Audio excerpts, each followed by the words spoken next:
तर नमस्कार मित्रांनो, तुमचं पुन्हा एकदा आपल्या एका नवीन व्हिडिओमध्ये सहर्ष स्वागत आहे. कारण की मित्रांनो, तुम्ही आता युट्यूबवर सध्या प्रचंड व्हायरलपणात व्हिडिओ होत आहे. कारण की अखंड महाराष्ट्राचा लाडका लाखो दिलो की धडकन दशम हिंद केसरी व द्वादशम हिंद केसरी बकासूर, त्याच्या पोटामध्ये काय काय निघलं. बरेचसे जण आतुरता होते. आपण खास त्याच्यावर एक मुद्दा घेऊन आलेलो आहे. आपला व्हिडिओ शेवटपर्यंत नक्की बघा. नवीन असेल तर आपल्या चॅनलला सबस्क्राईब करायला विसरू नका. तर मित्रांनो, बऱ्याचशा जणांची आतुरता आहे की तो कसा होता, आता बरा आहे का, नेमकं काय काय झालं, कधी काढलं, त्याच्या पोटात काय निघलं, नेमकं काय झालं. कारण की मित्रांनो, त्याच्या पोटामध्ये आपल्याला आधी त्यांनी एक्सरे वगैरे काढले.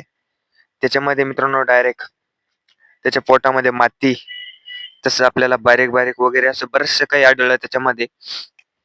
मग मोहिल शेठच्या मनामध्ये एक शंका होती, बाबा आपल्या बैल तर लंगडत नाही वगैरे नाही, काही नाही, मग काय प्रॉब्लेम जाणवतो. मग त्याच्यासाठी त्यांनी सहज एक प्रोसेस केली, बाबा का आपण पोहू बघू बाबा निघतं काही. त्यांच्या मनातली शंका होती. पण मित्रांनो, त्यांनी मनातली शंका असून सुद्धा त्यांनी त्यांच्याशी कॉन्टॅक्ट वगैरे केला, मोबाईल नंबर वगैरे घेतला, त्यांना कॉल केले, ते आले सुद्धा. त्यांनी चेक केलं त्याला. मित्रांनो, ते तोंडातून वगैरे ते बांधतात, त्याच्यातून आतमध्ये बारीक एक दोरीला बांधून एक चिमक वगैरे टाकावता आणि पोटामध्ये टाकून त्याला जेवढी वगैरे घाण वगैरे असेल तेवढी पूर्ण त्याला अडकवते आणि अडकून येऊन ते दमाने बाहेर काढतात. आणि त्याच्यामध्ये लगेच ते ठळक जाणतं याच्यामध्ये काय काय निघलं आणि काय काय नाही. कारण की मित्रांनो, तुम्हाला मी जर ज्यांना कोणाला चेक करायचं असेल त्या व्यक्तीचा नंबर वगैरे तुम्हाला 100% त्यांनी स्क्रीनवर नंबर देतो. तुम्ही जर तुमच्या नंदीला वगैरे असं तुम्हाला वाटत असेल का बाबा आपल्या नंदीला सुद्धा असा त्रास वगैरे आहे, असं वाटतं, जाणवतं, ज्यांना ज्यांना जाणवत असेल त्यांनी नक्की ट्राय करून बघा. तुम्हाला एक स्क्रीनवर नंबर देतो, तुम्ही त्यांच्याशी कॉन्टॅक्ट करू शकता. आणि आपला लाखो दिलो की धडकन बकासूर याच्या पोटामध्ये एक खडा निघला, तसंच एक ताराचा बारीक तुकडा निघला आणि आणखीन बरेचसे माती वगैरे समजा असं बरंचसं काही निघलेलं आहे त्याच्यामध्ये. मोहिल शेठने लवकर उपचार केला आणि आपला देव बकासूर काल त्याच्या पोटातली घाण वगैरे निघून आली.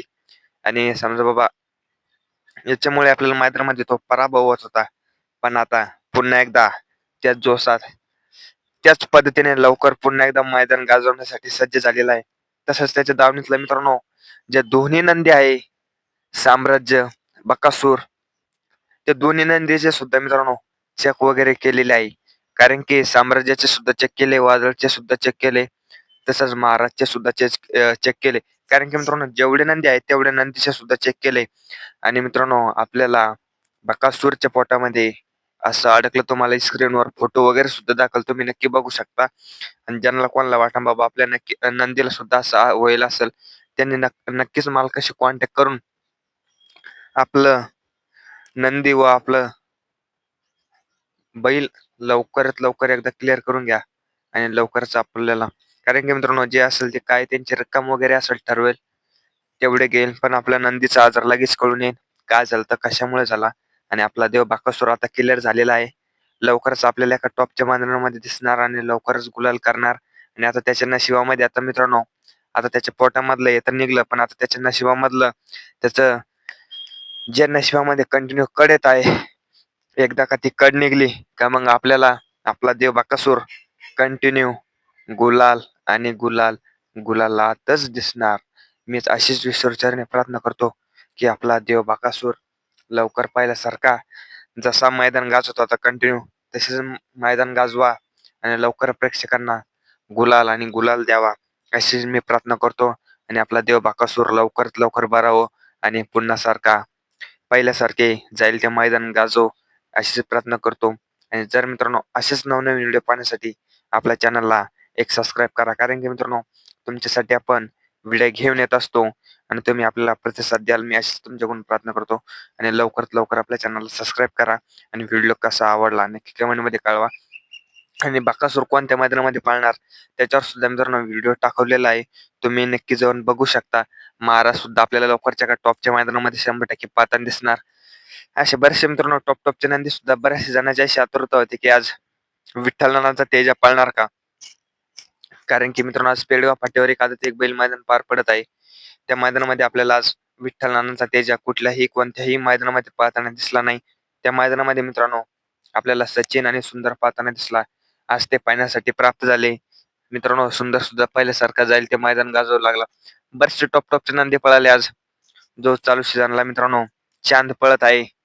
साम्राज्य महाराज मध्ये पळाला, उजाडता आला आणि जाईल त्या मैदानामध्ये गुलाल आणि गुलाल करतो आणि मालकाचं नाव गाजवतो. मित्रांनो लहानसकच आहे पण आतापर्यंत सर्व टॉप टॉपच्या नंदीमध्ये पळाला. मागच्या मैदानामध्ये शिंगणापूरकरांच्या चित्रात पळून गुलालासाठी प्राप्त झाला. आज शेवाळे आबांच्या पाखरासोबत पळून गुलालासाठी प्राप्त झाला. त्यांना सुद्धा मित्रांनो अतिशय सुंदर अशी सेमी काढी. आज हे 2 गाड्या फायनल साठी प्राप्त झाल्या. अतिशय सुंदर अशा पळाल्या. लवकरच आपल्याला हे बी टॉपच्या मैदानामध्ये पळताना दिसल. मित्रांनो चान्स सुद्धा चांगला टॉपचा आहे. आदत खोंड आहे पण चांगल्यारीत्या पळत आहे आणि मालकाचं नाव गाजत आहे.